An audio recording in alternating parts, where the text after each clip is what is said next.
Hello, I'm Doug Muzzio, believe it or not, and this is City Talk.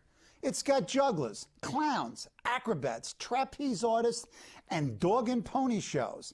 It's an ancient entertainment providing joy for all ages throughout the ages.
It's the Big Apple Circus, and here to talk about the circus and its community activities is Gary Dunning, Executive Director of the circus since 1996. Before joining Big Apple, he was the Director of the American Ballet Theatre, and before that headed the Houston Ballet.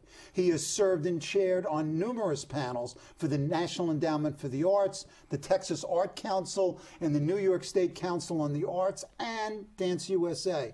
Welcome, Gary. Doug, it's a pleasure. Congratulations to Big Apple on its 30th anniversary.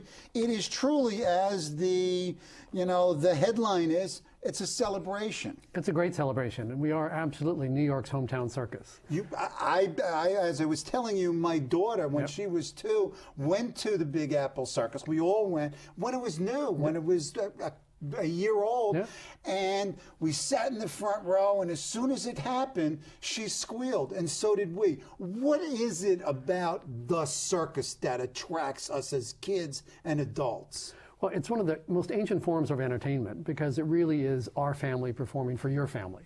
There's a welcoming aspect. You're sitting in the ring, in the round.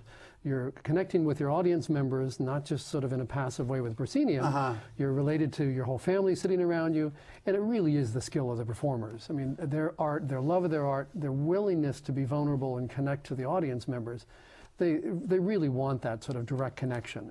So it's not the metaphor of theater, it's real theater. It's happening live. Right, and what's interesting about the Big Apple is its intimacy, because no matter where you are right there. Let's talk about where you are right now. We're in Cunningham Park in Queens. And you're running from? We're running from this past weekend. We're running all the way through 2 shows on Memorial Day, May 26th. Okay, now, website, how do we get tickets? It's really easy. Just go on our website, www.bigapplecircus.org. Click on tickets, and you can go straight there and buy the tickets and enjoy the show. Excellent. Okay, talk about the history and lure of the circus. What is it? I mean, I watched the video of the celebration show, and it's just astounding, both their physical acuity, their kinetic ability, but how compulsive are these people? They must spend thousands and thousands of hours doing this. It takes sometimes a lifetime of training, and in fact, sometimes it takes generations. Many of our performers are 5th, 6th, 7th generation circus families. So they grew up literally in the circus. They grew up in the trailers, traveling around the world. They learned to juggle at 4 or 5 years old. Sometimes they picked up the art form or the skill that their father did or their mother did. In some cases, they've gravitated towards other ones. But it's a wonderful international sort of little nomadic community that travels around and performs. And you can go backstage and you can see the kids of all our performers. They're learning how to hand balance. They're learning perfecting their own act. A lot of these will take 3 or 4 years to create an act and really polish it to the level of the world-class artistry that we show. And you are really an international cast. You've got folks from Italy, China, Russia, England, Switzerland. I mean, there's 20-odd countries There's 20-odd countries. I think on a regular basis we have 6, 7 languages being spoken on the site. It's really pretty interesting. As a manager, we often have Russian troops because they have a lot of training. They have great circus tradition over there. But I've been sitting at a table negotiating on some contract issue, and I'm actually talking to the circus troop leader's 8-year-old daughter because she's picked up English in the 6 months that she's been here, and then she translates into Russian for the father. Now, what is the circus family like? I mean, you travel. I mean, the Big Apple travels. What is it like? It really is. Is it Carnival? I mean, we watched HBO, and that's different. What is the circus like? It really is. It's families. I mean, it's families performing for families. We have about 150 people that travel that we need to put on that show. Okay, then talk about who they are. They're the artists, who are obviously in the ring that you see and perform. We have 8-piece band. We commission on. The band's good. Band is great. Some of the top players in New York play. Yeah, and not only is it good music, but it's totally integrated with the performance, and they're funny. I mean, it's part of the show. It is part of the show. The musicians are really on it because it's not like a Broadway show where you sort of play the script and go through. Right. The band's got to be right with the act because let's say there's a slip. Let's say the juggler drops a ball. Right. The music can't finish 10 seconds early and go, so sorry, you got to catch up. So they're really with the whole performance, and it keeps it lively. It keeps it, really in the moment, which is the. And what's astounding is how few mistakes are made, and the mistakes that are made are almost appreciated by the audience because I'm looking at it and say, man, I'm glad they weren't perfect because if they were perfect, it'd be even more outrageous. Well, I think what you referred to is one of the great things about circus is it's ordinary people doing extraordinary things. So they walk out and you go, there's a nice-looking gentleman there, and yet he comes 5 generations of jugglers, and he does some amazing stuff that you yourself could never, ever do. Practice a lifetime, it would never happen. Right. And yet, he can do it. Or a little boy does a flip. Or some of the young Russians in our Kovgar troupe put together a Teeter Board Act. Which we'll see a clip of later where they fly through the air and land on chairs. How many times do they fly? I mean, broken bones? No broken bones. They're really skilled. They're very careful. They're very disciplined, but they really do fly through the air. It's not just sort of a pretend moment. It's not the metaphor of theater. It's not imagination. It really is people flying through the air. Now, how did the various performers interact? I mean, is it a family? It's a family. Even though spoken different languages? Again, the kids are an important part of it because they learn the English, and all these performers speak several languages usually. Or they've worked together before in other circuses, so they've known each other or they've known their other family members. Right. So it's quite an international community. They come together for a year. We tour for 10 months. We do over 360 performances a year. Wow. So it's a really busy, intense schedule. Now, I mean, and you do it, your calendar is the calendar year. Where have you been since January? Well, basically, we put the show together in August. That's when we start. We're rehearsing for a few weeks to put it together, and then we go on the road, just like any sort of show. But we were in Washington, D.C., where we opened the show. When do you open, in September? In September. And then in October, we perform there a month. We come to Lincoln Center, and we're there from mid-October to mid-January. Right. Then we go down south, because obviously wintertime, it's a little harder to put up the tent and everything. We were in Atlanta for a few weeks, came up to New Jersey for a month. Just finished in Boston, 6 weeks on City Hall Plaza. Now we're in Queens. We'll continue on to Eisenhower Park in Long Island. Then we'll go to West Nyack. And then we'll go up to New England for the final dates in the summer. We go to Charlestown, Rhode Island, Hanover, New Hampshire. So you're really traveling. What is it like to travel? Do you travel with them? I will go with them sometimes, but I don't have the kind of tough schedule that they have. Talk about life on the road. I mean, life on the road. They're living in trailers. So again, that's a tradition. That's really where they come from. That's what they want to do. Trailers are small. We all can joke about our New York apartments, but a trailer is really small. And you're raising your family there. So we have a cookhouse that feeds people 150 people, 3 meals a day. Wow. We have a one-ring schoolhouse in a truck where it's fully accredited. We teach all the children on the lot. I was going to say, I mean, you need to educate them. Sure, the kids are there. They've got to be educated, so we're educating them in different languages, Do you need different teachers, grades. by the way? We do need teachers. Oh, okay. We have several on the road. Okay, you can do this it. is good. It's a great experience for them because, again, in different languages, they meet tons of Sure. people. They get to see lots of parts of America. And then after the year, many of them will go on to another circus and bring their act and continue elsewhere. You have a permanent company and you Sure. have additional how does that work? Well, we have a core company who have been with us for several years. They have their own acts that they perform. Right. One this year, it's the Golden Statue Act, which is really quite stunning. Mm-hmm. But they're also very versatile and skilled. So they really help us with, when we create the finale, when we create the opening, when we create the transitions, with working with the clowns, so we can prevent the sort of seamless theme show Right. that we're famous for.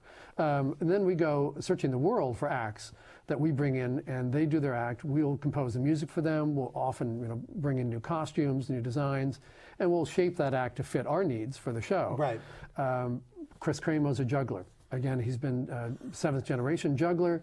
He's terrific. 7th generation juggler? 7th generation. I mean, he was with us about 10 years ago. He performed, and Chris is getting near retirement. He's really thinking about it, but he is still skilled and playful, and boy, does he connect with the audience. Yeah. He's just great. Yeah, that's one of the things about Big Apple. There's physical intimacy, but there's a real interaction that you're in the audience. Yeah. You're hugging, the kids. It's intimate and small. I mean, no seat more than 50 feet away. Right. That's sort of the sense of how close you are. But you really are. The performers work through the audience. They come through the audience. You can see them sweat. You can see them get nervous. You can see them really concentrate on, I got to make this trick. Right. Because a lot of them are quite dangerous to do. You can see them get upset if they slip and drop the ball one time. Right. So, in a sense, they're being at their most human. Right. Because they're being themselves, their own personality. They're bringing their skill and their love of what they do to share it with the audience. Do they interact with each other in commenting on or forming acts, because they seem to concentrate so much on what they're doing? Well, certainly they're going to concentrate on their act and their particular skill set, but backstage, they're definitely talking about you, the audience. Because one of their key things is they want to entertain the audience. Right. They really want to make them happy. And so they'll come back and go, dead house tonight.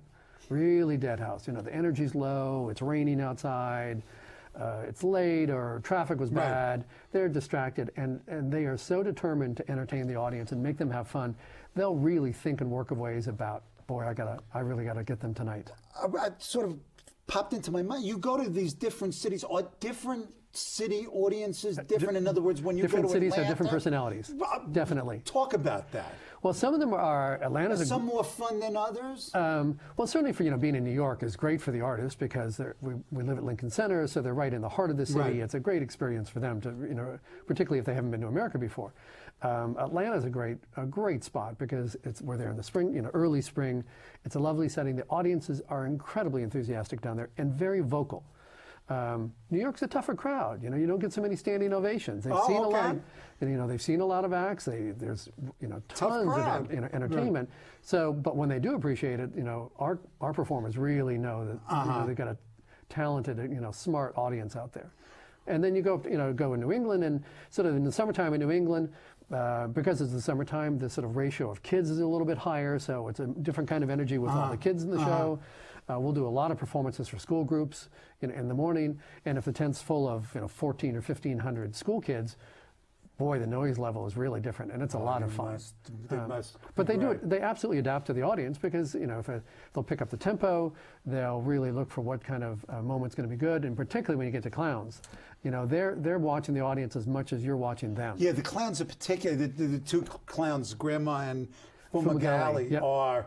Really, certainly in the video that I saw, very interactive. I mean, hugging, and they bring the audience in. And the parent, I have to tell you, who likes it more, the kids or the adults? I think they all do. But just as you said, it's a key point of one of the things that's such appealing for Big Apple Circus is the notion of family, because I'll have a bad day at the office. I can go to the tent and just in a second. I've seen the act before. I know what they're going to do. Sure. In a second, I can look across the ring and I can watch a little girl and her family, and I can watch the father watching the little girl Right. really delight in the child's experience. Absolutely. Because for many kids, this is the first theatrical experience they've ever had. Absolutely. It was my first, and it was my daughter's first, and it's likely going to be my granddaughter's first. And it just opens the doors for them, and I think the joy that the parents feel for that. So we're very much about multi-generation. I mean, I've talked about the circus generations. I think it's also very true that we appeal to multi-generations of audience members. I mean, our ringmaster, our founder, Paul Binder, he talks with such pride about interchanges with the audience, before the show, where they say, I saw this as a kid, I'd like you to see my child. Right. Well, I mean, when we go, we're going to have us who've seen it, my wife and I, my daughter who's seen it, and my You introduced your daughter to it, and your daughter introduced her child. Let's talk about the founders, Michael Binder and Paul Binder and Michael Christensen. They sound like they're great guys to work with. They're former street juggles. Give us a little history of them in the circus. It is one of those typical stories of serendipity and incredible drive and determination that they both had. They were street performers. They had a juggling act that they performed. This is the late 60s. The late 60s, early 70s. They were out there on tour. Ivy League graduate? Yeah. Paul came from Dartmouth and had a master's degree from Columbia Business School. Excuse me. And he's juggling in the street in San Francisco. Yeah. Michael came from theater background, and they met through mutual friends, and they wanted to do this sort of juggling act. They both clearly had an attraction to theater and entertainment and really pleasing people. So they went to Europe and did this, and I've seen tapes of them, and they're absolutely terrific act that they did. And then they ended up in getting, they would get picked up for little gigs here and there. But I think they learned, and they talk often about the notion of performing on the streets and performing for a community. I mean, literally for them, if they didn't perform well, if they didn't entertain the audience, there weren't going to be any coins dropped in the hat. They're not eating. They're not eating that night. But it really came of a humanistic tradition of commitment to community and service to community through their art form. They got hired for a short run at a small circus, one-ring circus in Paris, Nouveau Cirque de Paris. And they loved it so much that Paul had the first idea to say, you know what, I want to bring this back to New York and do it. And of course, a lot of people would probably say, well, that's a nice idea. Gee, sure, go ahead. Give it a How do you do it? How do you fund it? For sheer will, he came back and he described what he wanted to do. He found a tent that he could do it in. He found some people who were interested in it. He found some performers who had worked over in Europe. And this is all down in Battery Park City, the first Put the tent up in Battery Park, which was then still the landfill. Right. That it was originally from the built from the World Trade Right. Center. And I think the first season was something like maybe 10 performances. But they had great acts. Again, from the very beginning, the hallmark of intimacy, connection with the audience, the vulnerability of the performers to really be themselves. And it caught on. And it caught on. People went, this is original, even though it's centuries old. We've never seen this before, even though it's been around before. Right. We want this. And people started flocking to it. And very soon after, within a couple of years, they moved to Lincoln Center, which is obviously really key. Right. Because it certainly was a destination that people knew and recognized. Yeah, and a different type of feel. When I saw it, I guess 15 years after the first time, was at Lincoln Center. I'd been working at ABC, and it was a different. And then just about then, in the mid '80s, you guys began to tour because originally it was a New York City. It was a Big Apple Circus. Yeah, it was just because obviously it takes. Now you go abroad too. We go abroad looking for acts. We don't tend to tour so much. Oh, you don't? Okay. Not so much because of the, frankly, just the touring restrictions and the customs and the international visas. I would think with the dollar collapsing too, that could be problematic too. It has its challenges. I mean, the euro going up is something we take very close notice of because most of our artists come from Europe. Right. And they're paying attention to it. Now, I mean, going back to the founders, they've been declared living landmarks by the New York Conservancy. Yeah. I mean, a living landmark. Living This is landmark. pretty good. Well, at first they were a little nervous because they thought this is going to make me seem old, but they're great. They've had a great time. It's a great organization that has honored a lot of New Yorkers, and they're really proud to be acknowledged, and for the circus to be acknowledged. Because 30 years. Think of it as, they started it. A lot of people start things. They built it up, and it sort of caught on, but they actually built it up and made it grow. And they made it flourish. Still with it. And they're still with Paul's it. 30 years the later. ringmaster. Paul's the ringmaster. He loves being out there. He's a terrific ringmaster. Does he juggle in the show at all? Not in the show. He would probably say he's a little too old for that. He's done it a few years, but he's a good juggler. He knows what he's doing. Okay, we've been talking about this. Let's look at some of what Big Apple Circus is doing during this celebration. We'll look at Dog and Pony Show. We'll look at the full range of activities. It's time to celebrate!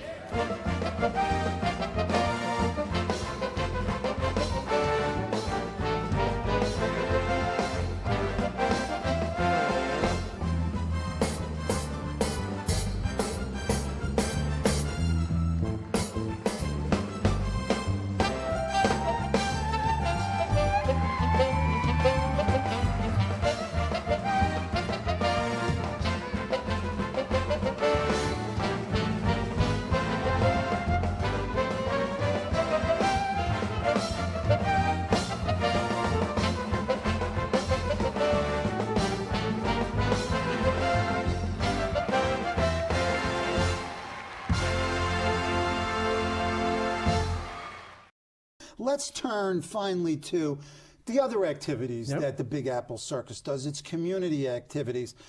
Let's talk about clown care, and let's talk about Circus of the Senses. Start with clown care, what it is, what you intend to do, and we're going to show a clip of that as well. Clown Care was founded by and created by Michael Christensen, our co-founder of the circus. Michael himself was a performing clown and had worked in the ring, for years and years, was a talented juggler, had done other kinds of shows. And one day he was invited by Columbia Babies Hospital, Babies and Children's Hospital up there, to just do a little presentation on Heart Day, which is the day they celebrate for their heart transplant patients. Well, I mean, if you think about it a little bit, what a clown really does is really disrupt authority. Yes. That's exactly what a clown's do. That's my favorite Marx Brothers movie is, at the circus. Yes, and he would say, clowns are loving anarchists. They love to just stir things up.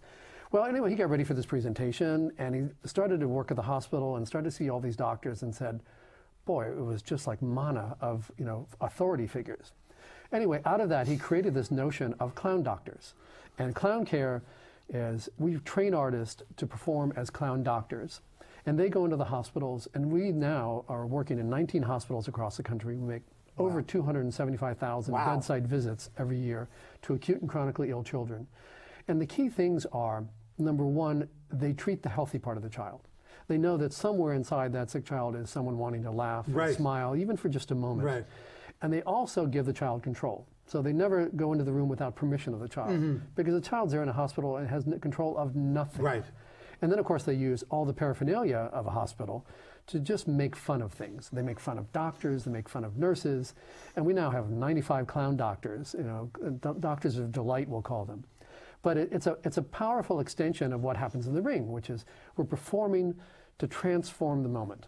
Our audience, you talked about, before, they walk in and they get transformed by delight and joy and laughter. That exact same thing happens in the hospital room. It may be a smaller scale, they may use different techniques, but they're performing. They're performing for that family and the child and the doctors who are caring for them.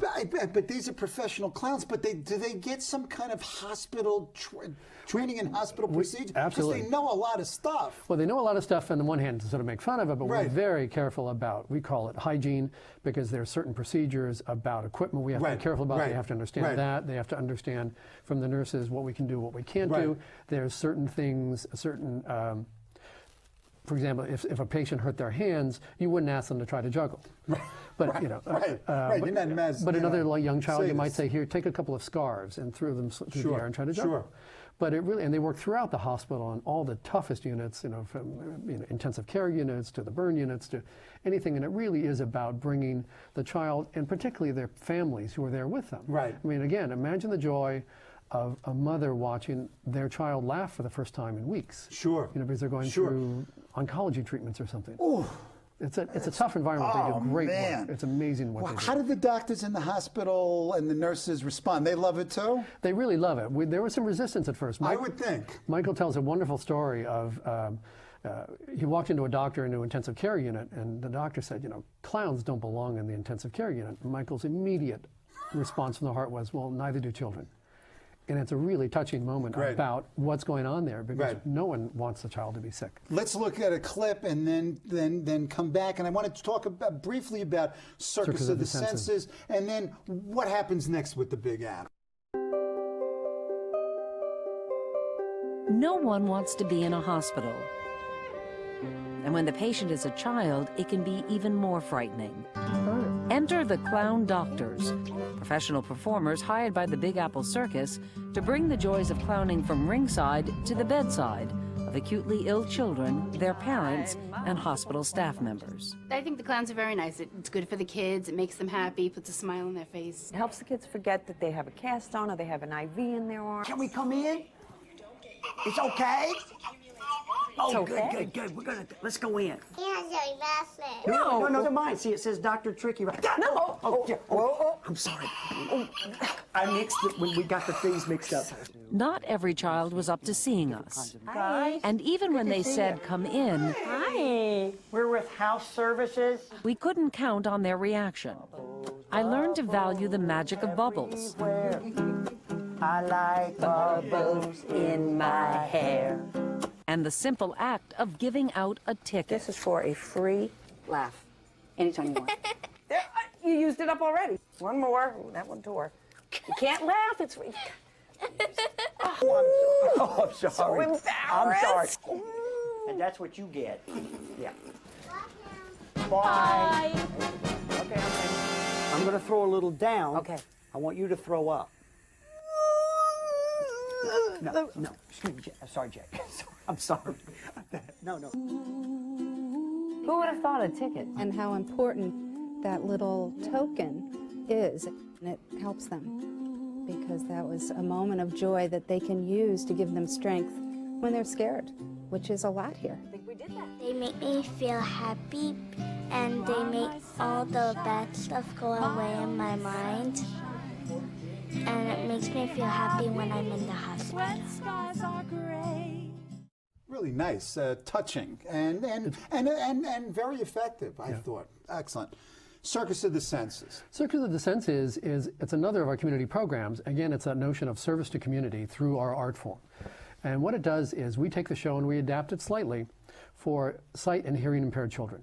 So in each of our major cities, we invite 1,500 children who have varying degrees of disability with sight and hearing, and we'll perform for them. We have infrared hearing devices with a special play-by-play narration. We have Braille programs. We have American Signers. Then we invite some of the kids into the ring afterward for a touch session, with the animals, with the artist, learn what a juggling ball feels like. Again, for them, these are kids who rarely get to go to theater performances of any kind.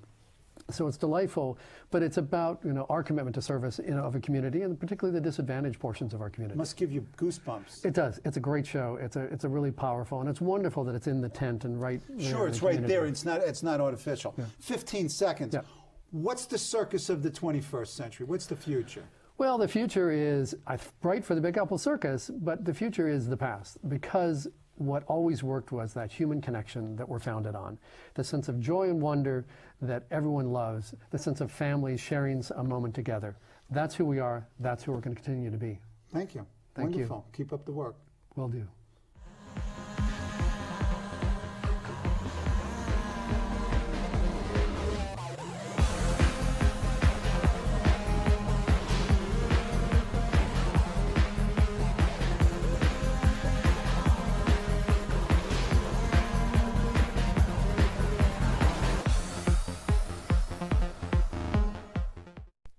Hello, I'm Doug Muzzio. Let us know what you think about this show. You can reach us at CUNY.TV. When you get there, click on the bar that says Contact Us and send your email. Whatever it is. Thanks, no thanks, obnoxious, do it. Send it.